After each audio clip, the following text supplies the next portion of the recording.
welcome to my channel. I am Simran Sahani and welcome to the revision batch of class 10 SST. आज हम देखेंगे class 10 SST civics का chapter outcomes of democracy के most important long and short question for our board exam. Okay, तो अगर आपको ये chapter पढ़ना है तो डिस्क्रिप्शन बॉक्स में प्लेलिस्ट गिवन है क्लास 10 SST बैच 2023 की. वहाँ से आपको हर एक चैप्टर का डिटेल एक्सप्लेनेशन मिल जाएगा. इस चैप्टर का भी मिनिमम टाइम में बहुत ईजी लैंग्वेज में you can go and watch it. और अगर इंपॉर्टेंट क्वेश्चन देखने हैं तो डिस्क्रिप्शन बॉक्स में प्लेलिस्ट गिवन है क्लास 10 SST रिविजन बैच, जहाँ पे हर एक चैप्टर SST का आपको लॉन्ग शॉर्ट क्वेश्चन भी मिल जाएगा, साथ ही के साथ MCQ क्वेश्चन भी मिल जाएंगे. तो चलो शुरू करते हैं हम अपने पहले क्वेश्चन से of a chapter outcomes of democracy.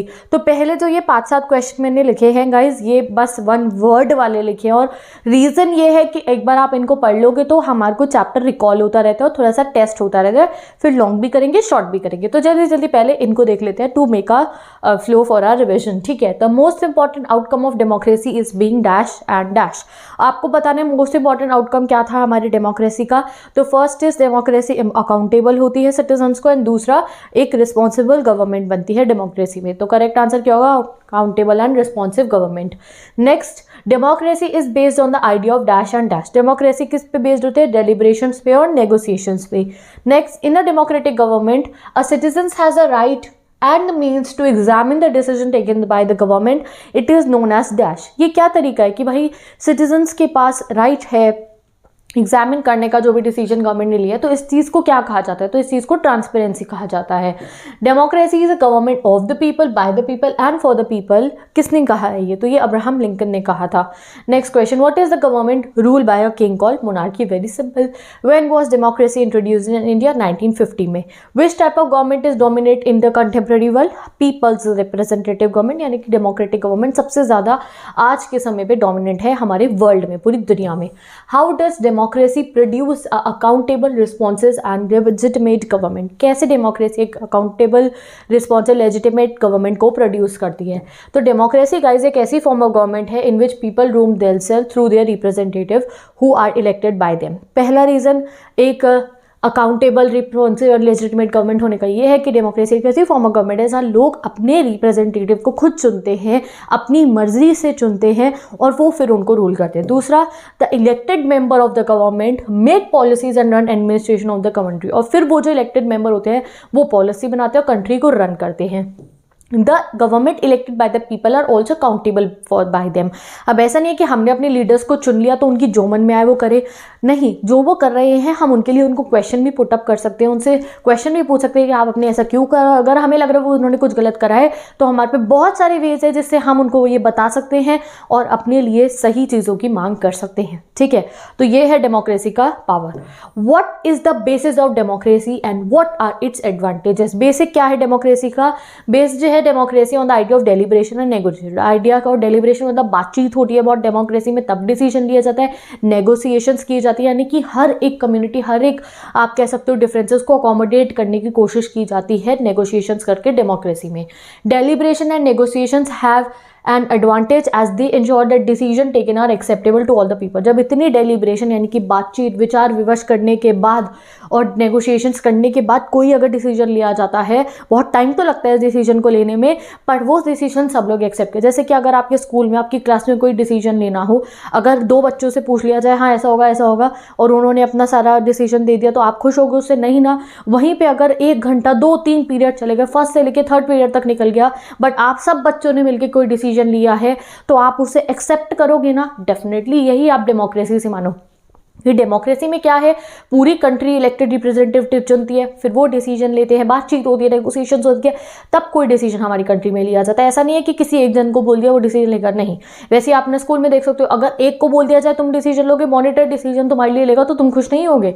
वहीं पर बोला जाए हर एक बच्चे से पूछा जाएगा, फिर नेगोशिएट डेलिब्रेशन करके डिसीजन लिया जाएगा, तब आप खुश होगे. ऐसे ही कंट्री में होता है, तभी जो है ये बेसिक एडवांटेज होती है डेमोक्रेसी की. अब इसमें क्या होता है, डिसीजन मेकिंग लेट तो हो जाती है, टाइम तो लगता है, बट क्वालिटी डिसीजन निकल के आता है. ठीक है, next question, most distinctive feature of democracy is that its examination never gets over. Support this statement with appropriate argument.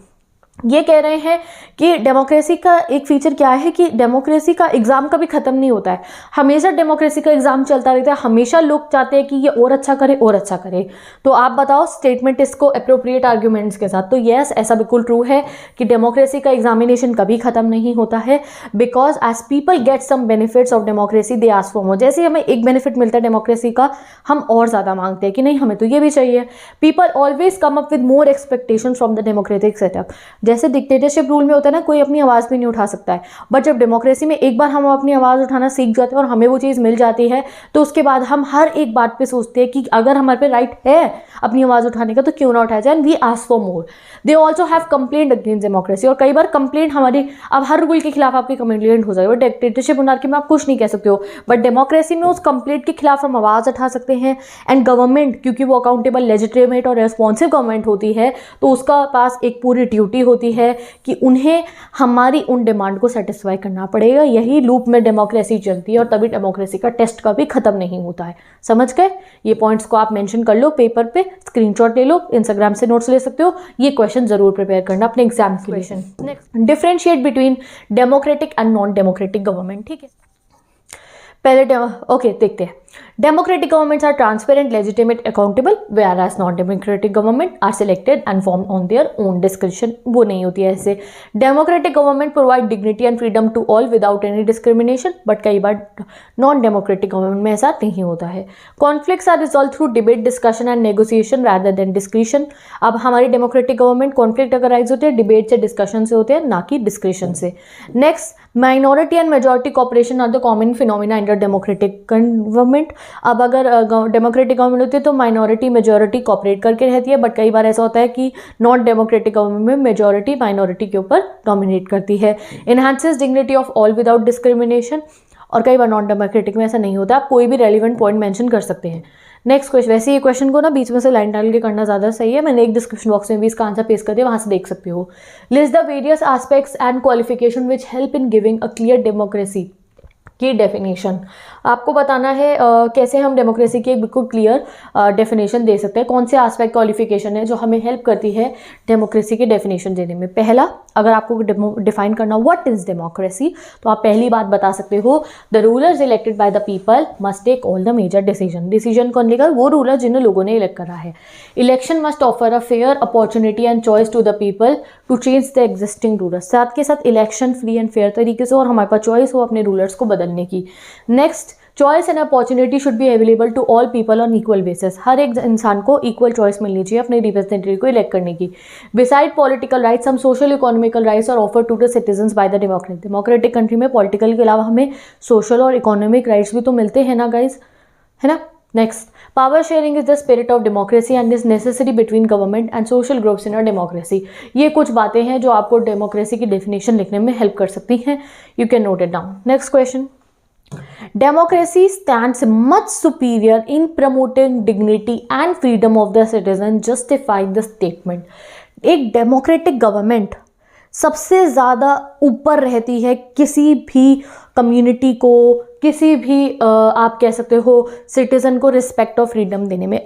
आज तक कोई और ऐसी गवर्नमेंट बनी ही नहीं, फॉर्म ऑफ गवर्नमेंट बनी ही नहीं जो इतना ज़्यादा रिस्पेक्ट करती हो किसी भी कम्युनिटी और इंडिविजुअल को जितना डेमोक्रेसी में मिलता है। इस चीज़ को सिग्निफाई करो, इस चीज़ को जस्टिफाई करो। तो हाँ है, क्या मोनार्की में, क्या डिक्टेटरशिप में एक इंसान को इतना फ्रीडम मिलेगा जितना डेमोक्रेसी में मिलता है?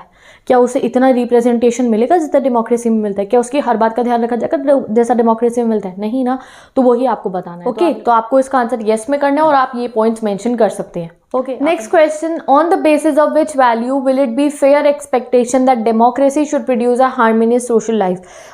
ऐसी कौन सी बातें जिनके बेसिस पे हम कह सकते हैं कि डेमोक्रेसी अगर एक कंट्री में है तो वहाँ एक हारमनी वाली सोशल लाइफ होगी, यानी कि हर एक सोसाइटी, रिलीजियस कम्युनिटी, डिफरेंसेस, जितने भी टाइप के लोग रह रहे हैं उस सोसाइटी में वो खुश रहेंगे, एक जस्ट सोसाइटी बनेगी अगर वो एक डेमोक्रेटिक कंट्री है। तो ऐसा कैसे हो सकता है, आपको आर्ग्यूमेंट्स बतानी है। तो पहला, a democratic country looks into the needs and aspirations of every section of the society. Democratic country हर एक सेक्शन ऑफ द सोसाइटी के नीड्स के ऊपर ध्यान देती है। It is also able to handle conflicts social conflicts, division and differences. अब जितने भी सोशल कॉन्फ्लिक्ट डिफरेंसेस होते हैं उनको डेमोक्रेटिक कंट्री एडजस्ट करने की कोशिश करती है। देखो जैसे हमें आज़ादी मिली, ब्रिटिशर्स चले गए, उसके बाद हमारी कंट्री में डेमोक्रेसी आई और उसके बाद हमने लैंग्वेज के बेसिस पे स्टेट्स बनाई, हमने कल्चर के बेसिस पे स्टेट्स बनाई, हमने लैंग्वेज पॉलिसी बनाई। तो ये चीज़ ये शो कर रहा है कि जितनी भी चीज़ों की ज़रूरत थी, डिफरेंसेस थे, उनको अकोमोडेट करने के लिए डेमोक्रेटिक गवर्नमेंट ने काम किया, जो शायद कोई और गवर्नमेंट नहीं करती। तो यस, एक हैंडल करने की सोशल कॉन्फ्लिक्ट्स को डेमोक्रेटिक गवर्नमेंट में ज़्यादा पावर होती है। Accommodating the demands of underprivileged, the backward section of the society and the minority community through democratic principles helps in building a more inclusive and harmonious society. Last but not the least, जब एक democratic government होती है तो वो backward section of the society, under privilege, जिनको इतना मौका नहीं मिल रहा है, जो प्रिविलेज नहीं है, उन सोसाइटीज़ को भी हेल्प करने की कोशिश करती है। जैसे कि हमारी कंट्री में there is reservation policies, so that जो हमारी ऐसी आप कह सकते हो सेक्शंस है जो अंडर प्रिविलेज है इतने समय से, उनको प्रिविलेज दी जाए और उनको भी रिप्रेजेंटेशन मिले। तो ये काम एक डेमोक्रेटिक गवर्नमेंट ही करती है और ऐसे काम जब एक गवर्नमेंट कर रही होगी तो ऑब्वियसली सोसाइटी हार्मनी और बहुत अच्छी बनेगी। Next question, democratic government are better than its alternative. Democratic government अपने ऑल्टरनेटिव से अच्छी है, क्यों है? तीनों ही पॉइंट्स मैंने लिख दिए हैं गाइज, आप इनको रीड कर सकते हो। Next question, democracy accommodate social diversity, support the statement. Democracy social diversities को अकोमोडेट करती है। तो येस, डेमोक्रेसी जैसे प्रोसीजर बनाती है जिससे सोशल डिफरेंसेस जो हैं वो बहुत ज़्यादा वायलेंट ना बने, एक्सपोजिव ना बने। कोई भी सोसाइटी गाइस फुली अपने सोशल डिफरेंसेस को एंड नहीं कर सकती है कि बिल्कुल ही ख़त्म हो जाए वहाँ सोशल डिफरेंसेस होना, नहीं। बट जो डेमोक्रेटिक सोसाइटी होती है वो कोशिश करती है कि वो इवॉल्व हो, वो नेगोशिएशंस के थ्रू वो ख़त्म हो सके। जैसे कि अगर हम बात करें गाइस बेल्जियम के एग्जाम्पल की, बेल्जियम में एक डेमोक्रेटिक गवर्नमेंट बनी और उन्होंने डिसाइड करा हर एक सेक्शन को पावर देने का, और उससे वहाँ पर जो कुछ भी कॉन्फ्लिक्ट्स हो सकते थे वो नहीं हुए। तो डेमोक्रेटिक गवर्नमेंट में एक ऐसी पावर होती है कि वो सोशल डिफरेंसेस को अच्छे से हैंडल करते हैं और इस वजह से वो काफ़ी वायलेंट नहीं होती है कोई भी चीज़। तो इसलिए हम कह सकते हैं कि डेमोक्रेटिक गवर्नमेंट में भी पावर है सोशल डाइवर्सिटीज़ को एकोमोडेट करने के लिए। पूरे तरीके से नहीं कर सकती है बट कोशिश ज़रूर करती है। Next question, democratic government is a legitimate government, support the answer with argument. ये हमारा लास्ट क्वेश्चन है। तो obviously democratic government is a legitimate government, क्योंकि ये पीपल की खुद की द्वारा चुनी गई गवर्नमेंट है। जब हमने खुद चुनी है तो लेजिटिमेट ही तो है। Next point, it may be slow, less efficient and not very responsive and clean, but it's people government. Slow हो सकती है बट स्लो होती है तो क्वालिटी डिसीजन बनता है। लेस एफिशिएंट हो सकती है बट फिर भी लोगों ने खुद चुना है। ऐसा नहीं है कि कोई अपनी मर्जी से वहाँ गद्दी पे आके बैठ कर रूल कर रहा है, हमने ही उन्हें चुना है और हमारे पे चांस भी होता है उन्हें चेंज करने का। People wish to be ruled by the elected representatives by them. Democracy's ability to generate its own support makes it more legitimate. ठीक है, और डेमोक्रेसी का इतना सपोर्ट है ऑल ओवर द वर्ल्ड में, ये एक प्रूफ है कि हाँ वो एक लेजिटिमेट गवर्नमेंट है। जैसे कि साउथ एशिया की अगर हम बात करें तो बांग्लादेश, श्रीलंका, इंडिया, पाकिस्तान, नेपाल, हर एक कंट्री ने पूरा का पूरा इसी तरीके से शो करा है कि वो they are in the favour of democracy. तो भाई जब लोग इतना डेमोक्रेसी को फेवर करें, वो लेजिटिमेट है इसलिए ही तो कर रहे हैं। तो ये कुछ आर्ग्यूमेंट्स है जो दिखाते हैं डेमोक्रेटिक गवर्नमेंट लेजिटिमेट है।